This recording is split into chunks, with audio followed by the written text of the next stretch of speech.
Hey guys, it's Troy Dooley, Morning Coffee Reflections here. Hey, sorry I'm a little late.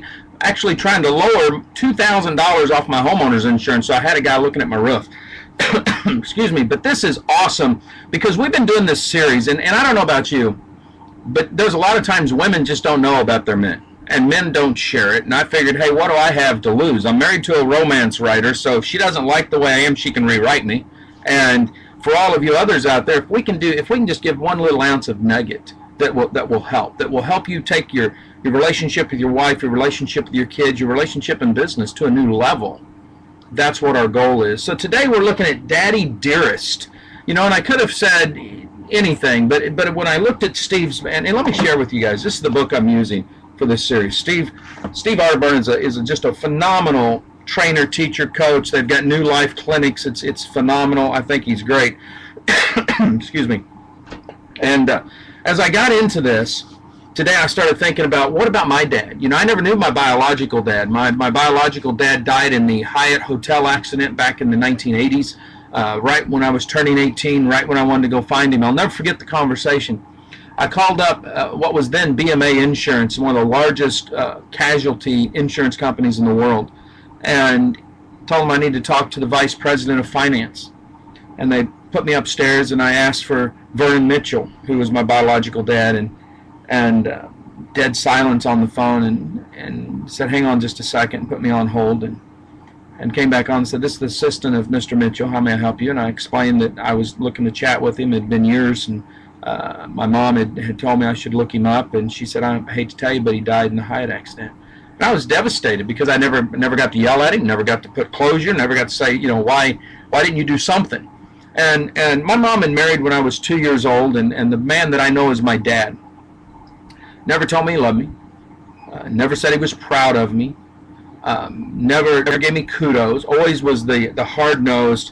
You know, if I came home and said, you know, Dad, I have trouble at school, then he'd say, well, then you better knock them down, kick their butt, and make sure they know who's boss. And that's how I grew up. Now, that was his sign of love. And don't get me wrong, he would play catch with me sometimes. He'd play football sometimes. He listened. He answered. He was always there. He shared secrets of his own with me. But I never heard the I'm proud of you. I never heard I love you. And as I was growing up, I really wanted to hear that. I saw other guys that I ran with, their dads made it clear and all that good stuff. And I thought, well, you know, we'll deal with that. Well, as an adult, what I decided was I wanted my kids to always know that. If you were to talk to my boys, I've got a boy in prison. I've got 2 boys that are here with us in Florida. Every one of them would tell you the same thing. Dad was our best friend. And I've heard counselors, I've heard trainers, I've heard teachers say you should not be your kids' best friend. And I think, man, this is the dumbest thing I've ever heard, and here's why.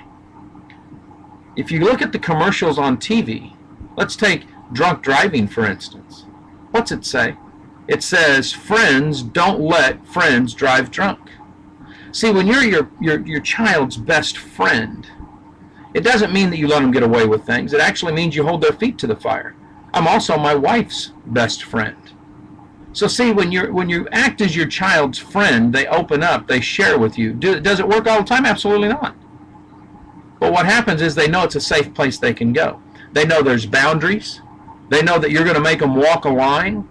Do you treat them older? I've treated all my kids as adults, as teenagers. I read in the Bible where teenagers were killing giants and ruling countries.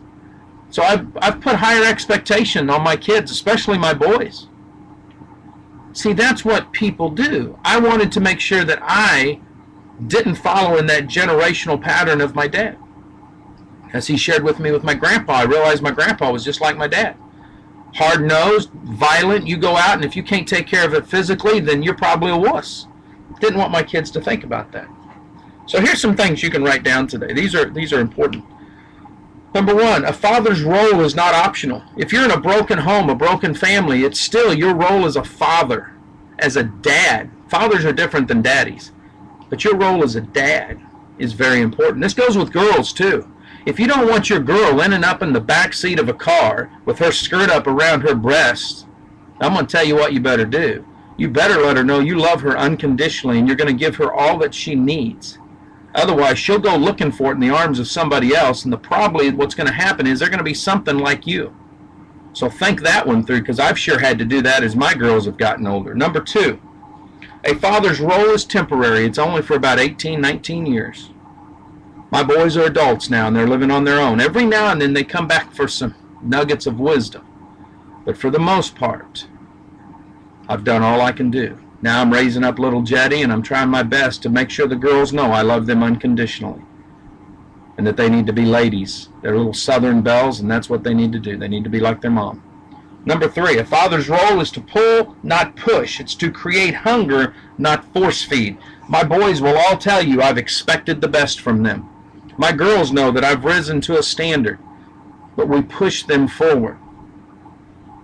That's the name of the game. You've got to push your kids. You've got to create a cushion underneath them. It's just like I've told you before, when an eagle kicks their eaglet out of the nest, they look at them, and they swoop down, they pick them up. You've got to do the same thing. I remember when I got a phone call, I was at a training event, getting ready to walk on stage when Paige called me to tell me Dalton got busted for breaking into a car. Man, I gave the training, did what I had to do, got back home, we had long talks. But when he was put on probation, I went to every probation hearing with him. I went to every probation meeting. I talked to his probation officer. I was there. I was that support. Folks, you have to do that. I did the same thing with Josh. JT's never been in that kind of trouble. That's what you have to do. A father's role is to be a clear channel. Your kids need to come to you, and you need to give them a clear picture of what the expectation. Here's the do's and here's the don'ts. There are no gray areas. And I'm a firm believer there is no gray area in right and wrong, in ethics, in character, in integrity. It's either black or it's white. Number 5, a father's role is to be a steward. We're to take care of what God's given us. God gave us these children to take care of for 18, 19, 20 years. You raise them up. You do the best that you can do. You make sure that you study and you focus just like your wife. And you just keep that out. Now my role is to be a granddad. And as a pappy, I'm here trying to take care of them. Number 6. Finally, a father's role is to be a servant leader. You have to guide your children. You have to perform. You don't be a dictator. I don't know how many times I was beat growing up. It's part of the cultural norm, I'm sure. Now, I'll spank my kids on the butt. I got no problem with that. But the kids know, based on the standards, that we're going to serve them. We're going to help them. We're going to be there for them. And now they're turning into servant leaders. Take this to heart. Ladies, if this isn't what your husband's doing, I suggest you go buy him this book. It's a fantastic book. I'm putting a lot more into it than what Steve has got in here. You can read a lot more of what Steve's got. He's the expert. I'm just a dad who's raised 6 kids, and now I'm raising 2 granddaughters. So I know a little bit about raising kids. Folks, live life like it's an epic adventure. We'll see you here tomorrow morning.